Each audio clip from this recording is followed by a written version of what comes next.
Dans cette leçon de Sharh Kitab al-Da' wa al-Dawa', le Cheikh Abdur Razzaq al-Badr, hafidhahullah, explique les paroles de Ibn al-Qayyim, rahimahullah, sur une nouvelle conséquence des péchés.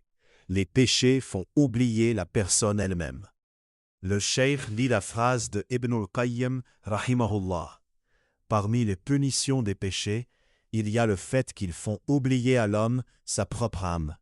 S'il oublie son âme, il la néglige, la corrompt et la détruit. Puis, il pose la question, comment un homme peut-il oublier sa propre personne? S'il oublie son âme, que lui reste-t-il à se rappeler? Il répond en citant le Coran. Allah dit, وَلَا تَكُونُوا كَالَّذِينَ نَسُوا اللَّهَ فَأَنْسَاهُمْ أَنفُسَهُمْ. Et il dit aussi, نَسُوا اللَّهَ فَنَسِيَهُمْ. Celui qui oublie son Seigneur est puni de deux façons. Allah le laisse et le délaisse, et Allah lui fait oublier son propre intérêt. Le cheikh explique que quand Allah oublie le serviteur, cela signifie qu'il le laisse à lui-même, sans protection, sans aide, sans garde spéciale. Alors les shayatines, les passions et la dunya trouvent un accès facile à lui. Puis Allah le punit aussi en lui faisant oublier ce qui fait la vraie réussite de son âme. Oublier son âme veut dire ne plus penser à ce qui la sauve et la rend heureuse.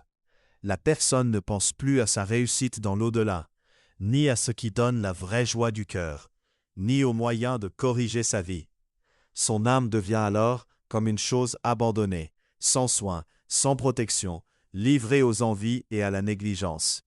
Le cheikh rappelle le verset. وَكَانَ أَمْرُهُ فُرُطًا.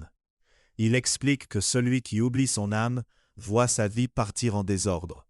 Ses prières se perdent, ses priorités se mélangent, ses décisions deviennent faibles, et il gaspille sa vie dans ce qui ne lui apporte rien au jour du jugement.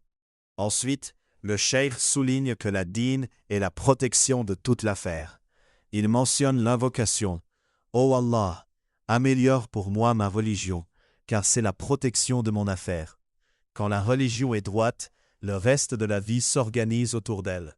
Mais quand la religion est négligée, tout le reste se dérègle, même si extérieurement, il y a argent, travail et activité. Le cheikh rapporte que Ibn al-Qayyim, rahimahullah, parle aussi du fait que les péchés font oublier à la personne ses propres défauts. Elle ne regarde plus ses erreurs, elle ne se critique plus elle-même, et elle ne pratique plus la vraie muhasaba de son âme. Au contraire, elle parle beaucoup des défauts des autres, les critique, les juge, alors qu'elle porte elle-même de gros défauts qu'elle ne voit plus. Le cheikh donne l'exemple de quelqu'un qui est négligent dans la salah. Par exemple, il laisse la prière du fajr. Il dort et la rate régulièrement. Mais quand arrive la matinée, on le trouve en train de critiquer les autres, de parler de leurs manquements, comme s'il n'avait, lui, aucun problème dans sa propre dîne. C'est un signe que les péchés lui ont fait oublier ses propres maladies spirituelles. Ensuite, le cheikh mentionne que les péchés font oublier à l'homme les maladies de son cœur. Il peut vivre avec de la jalousie, de l'orgueil, de la vanité, de l'amour exagéré de la dunya, et pourtant il ne se pose jamais la question « Mon cœur est-il malade? Dois-je le soigner ?» C'est une grande punition que de porter une maladie grave sans même sentir qu'on est malade. Après cela, le cheikh passe au thème de la commerce avec Allah. Il rappelle avec Ibn al-Qayyim que tout être humain dans cette vie est comme un commerçant. Il investit son temps, ses efforts, sa jeunesse dans une transaction. Soit cette transaction est gagnante, soit elle est perdante. Les perdants sont ceux qui ont acheté la vie d'ici-bas avec l'au-delà. Ils ont choisi les plaisirs rapides, les gains immédiats, et ils ont ignoré leur part dans l'au-delà. Ils ont vendu la récompense éternelle pour une jouissance courte. Ceux-là verront leur perte clairement au jour du Tarabun, le jour où apparaîtra qui a vraiment gagné et qui a été trompé. Le cheikh insiste alors sur une règle importante. La religion est le vrai capital.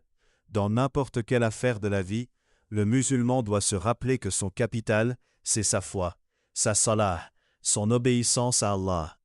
Si un gain de dunya se fait au détriment de ce capital, ce n'est pas un vrai gain, même si l'argent est grand et rapide. Au contraire, celui qui protège sa religion, même s'il perd un contrat, une occasion ou un profit de dunya, est en réalité le gagnant.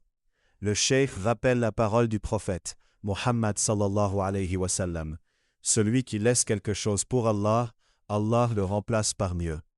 Le cheikh cite ensuite des versets du Coran où Allah montre que la vie d'ici-bas paraîtra, au jour du jugement, comme une heure de la journée, ou comme une petite partie d'un jour.